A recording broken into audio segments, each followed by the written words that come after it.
పిత పుత్ర పవిత్రాత్మ నామమున ఆమేన్. క్రీస్తునాథుని యందు ప్రియమైన సహోదరి సహోదరులారా, మిమ్మల్ని అందరినీ కూడా ఈనాటి ధ్యానాంశమునకు ప్రేమపూర్వకముగా ఆహ్వానిస్తూ ఉన్నాను. మత్తయి శుభవార్త 15వ అధ్యాయము 21వ వచనము నుండి 28వ వచనం వరకు. యేసు అటు నుండి తూరు సీదోను పట్టణముల ప్రాంతమునకు వెళ్ళెను. ఆ ప్రాంతమున నివసించుచున్న కననీయ స్త్రీ ఒకతే ఆయన వద్దకు వచ్చి, ప్రభు, దావీదు కుమారా, నాపై దయచూపుము, నా కుమార్తె దయ్యము పట్టి మిక్కిలి బాధపడుచున్నది అని మొరపెట్టుకొనెను. ఆయన ఆమెతో ఒక్క మాటైనను మాట్లాడలేదు. అప్పుడు ఆయన శిష్యులు సమీపించి, ఈమె మన వెంటబడి అరుచుచున్నది, ఈమెను పంపివేయుడు అనిరి. నేను ఇశ్రాయేలుల వంశమున చెదరిపోయిన గొర్రెల కొరకు మాత్రమే పంపబడి తిని అని ఆయన సమాధానమిచ్చెను. అప్పుడు ఆమె వచ్చి ఆయన పాదములపై పడి, ప్రభు, నాకు సహాయపడుము అని ప్రార్థించెను. బిడ్డల రొట్టెలను కుక్క పిల్లలకు వేయ తగదు అని సమాధానమిచ్చెను. అందుక ఆమె, అది నిజమే ప్రభు, తన యజమానుని భోజనపు బల్ల నుండి క్రింద పడిన రొట్టె ముక్కలను కుక్క పిల్లలను తినును కదా అని బదులు పలికెను. యేసు ఇది విని, అమ్మా, నీ విశ్వాసము మెచ్చదగినది, నీ కోరిక నెరవేరునుగాక అనెను. ఆ క్షణమునే ఆమె కుమార్తె స్వస్థత పొందెను. ఇది క్రీస్తుని సువిశేషము. క్రీస్తువా మీకు స్తుతి కలుగునగాక.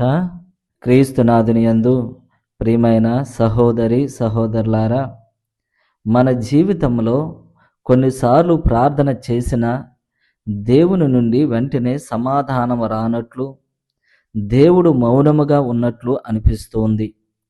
అటువంటి సమయంలో మన ప్రార్థన విడిచిపెడుతున్నామా లేక పట్టుదలతో ప్రార్థిస్తున్నామా అనే దానికి కననీయ స్త్రీ జీవితము మనకు ఒక ఆదర్శముగా ఉంటుంది.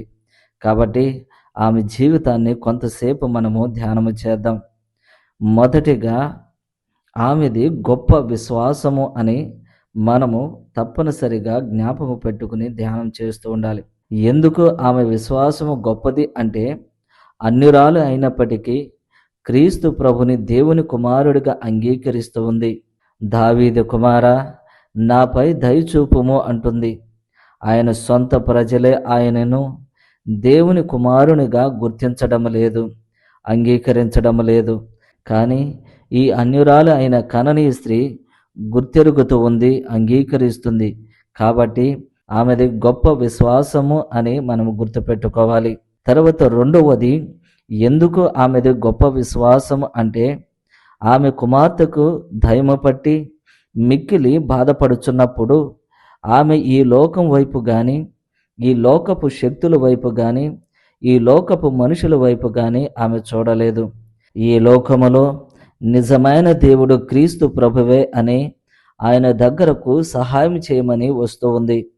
ఈ లోకములో నా కుమార్తెను క్రీస్తు ప్రభు తప్ప ఎవరు కూడా రక్షించలేరు అని నమ్మి విశ్వసించి ఆయన దగ్గరకు వస్తుంది. కాబట్టి ఆమెది గొప్ప విశ్వాసము అని మనం గుర్తుపెట్టుకోవాలి. మూడవది, ఎందుకు ఆమెది గొప్ప విశ్వాసము అంటే, ఆమె దేవుని పాదాలపై పడి ప్రాధేయపడిన, ప్రార్థించిన క్రీస్తు ప్రభువు మౌనముగా ఉంటూ ఉన్నాడు. క్రీస్తు ప్రభువు బిడ్డల రొట్టెలను కుక్క పిల్లలకు వేయ తగదు అని చెప్పినప్పుడు ఆమె ఆ మాటలను అవమానముగా భావించకుండా తనను తాను పూర్తిగా తగ్గించుకుంది. నిజమే ప్రభు, బల్ల మీద నుండి పడు ముక్కలను తినును కదా అని జవాబిచ్చింది. ఈ మాటలలో ఆమె చూపించినటువంటి వినయము, పట్టుదల, విశ్వాసము దేవునికి మెచ్చదగినగా అనిపించింది. ఆమె ప్రార్థన ఆలకించబడింది. కాబట్టి మనము కూడా ఆమె లాంటి విశ్వాసము కలిగి మన ప్రతి అవసరతను తీర్చమని ప్రభుని అడుగుదాము. పిత పుత్ర పవిత్రాత్మ నామమున ఆమేన్. మహోన్నతుడును మహాగణుడువైన మా యేసయ్య, నీ బంగారు పాదాలకు వెళ్ళలేని స్తుతి స్తోత్రాలు. ప్రభువా, ఈరోజు కననీయ స్త్రీ విశ్వాసాన్ని మాకు ఆదర్శముగా ఇస్తూ ఉన్నారు. ఆమె వలె మేము కూడా పట్టుదల, అదే విధముగా వినయము, తగ్గింపుతనము, విశ్వాసము కలిగి జీవించేటువంటి బిడ్డలుగా మమ్మల్ని ఆశీర్వదించండి. మరి ముఖ్యంగా ఈరోజు ఇదిగో నాయన వ్యవసాయం చేస్తున్నటువంటి ప్రతి రైతును కూడా మీకు సమర్పిస్తూ ఉన్నాము.